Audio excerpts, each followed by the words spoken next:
Well, hello, friends. I hope you are having a great day today. I hope by faith you're believing that God is going to do great things all day long. That's the way we ought to go into every day. Just believing that God is going to take us every step of the way and that He has nothing but good things in store for us. Hey, welcome to Thursday's edition of Take 5. Well, this week on Take 5, we're talking about the life of Joseph, and we're dealing with the subject, the pit, the prison, and the palace. And everything that we're referring to is pointing back to one thesis, to one main thought, and that is the way that we persevere and perform in the pit and the prison validates our place in the palace. Simply stated, how we endure, the lessons that we learn, and the way we grow while we're in the pit and in the prison determines our service in the palace. It determines when we get there, and I'll go ahead and tell you, it determines if we get there, because we're not going to get to the palace.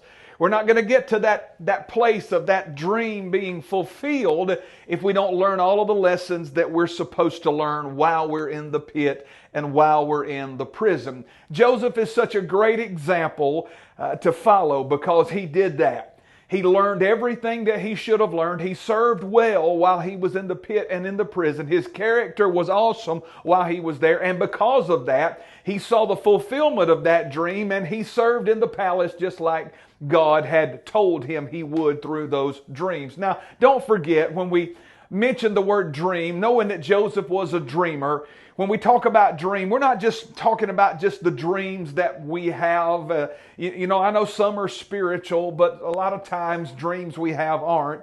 We're not just talking about dreams, but we're talking about hopes. We're talking about promises. We're talking about plans, a word from God.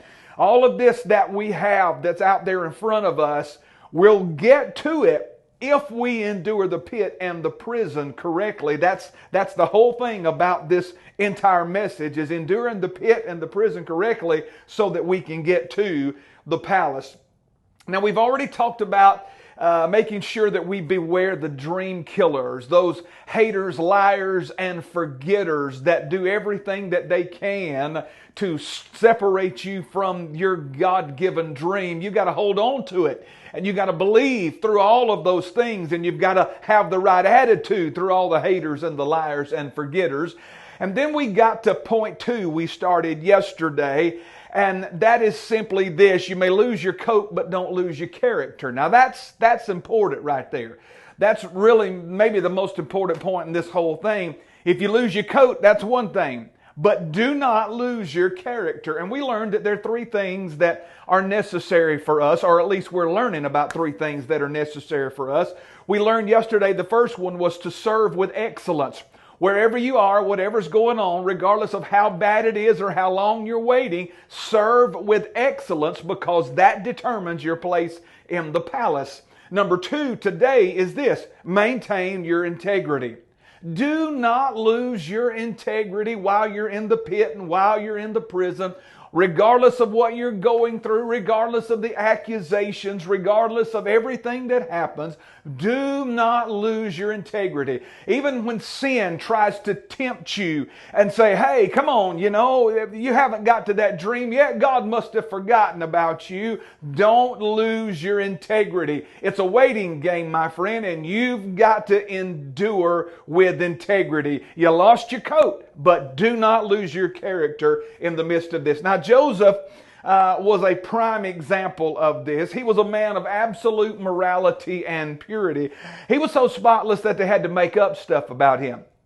You know, the deal with Potiphar's wife, she could not get him to sleep with her, and she had to make up stuff about him. And I pray that we all live such godly, moral lives that people have to make up stuff about us the same way.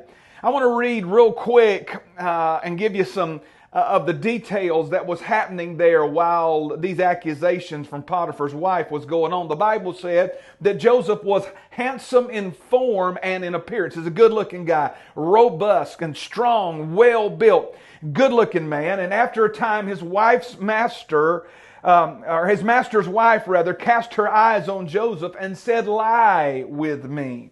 But he refused and said to his master's wife, Behold, because of me, my master has no concern about anything in the house, and he has put everything that he has in my charge.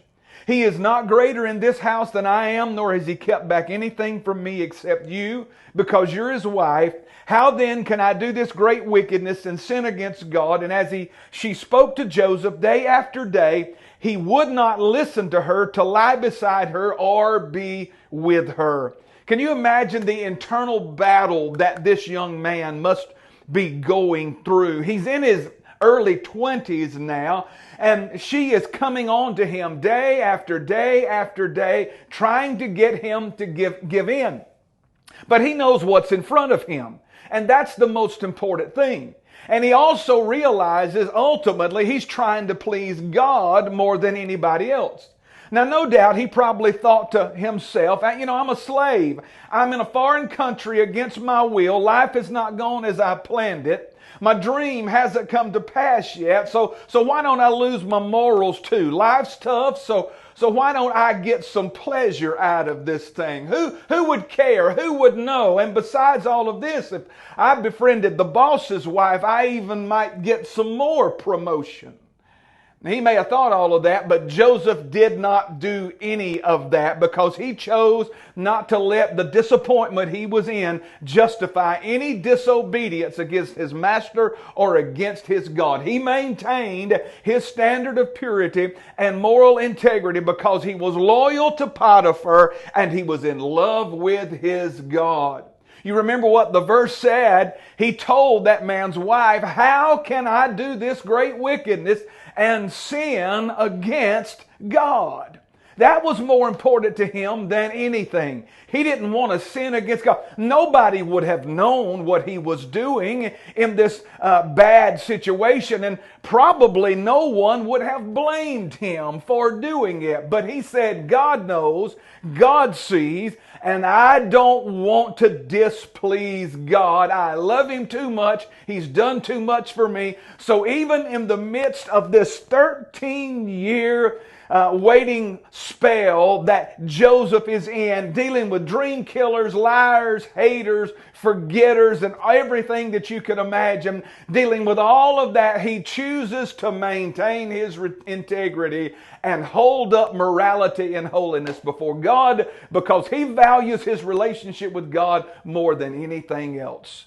As a matter of fact, I think it would not be unfair to say that Joseph valued his relationship with God even more than he did the dream. I believe that. I believe if the dream never came to pass, but if he pleased God, I believe that would have satisfied Joseph. And you know what? That's the kind of people we ought to be as well. Well, hey, I got to get out of here. It's been great being with you. I look forward to being with you tomorrow on Friday's edition of Take 5. Until then, God bless you. Have a great day. Hey, don't let the devil get in and don't give that joker a foothold, my friend. Maintain your integrity and maintain your relationship with God regardless, because that's the most important thing in this world.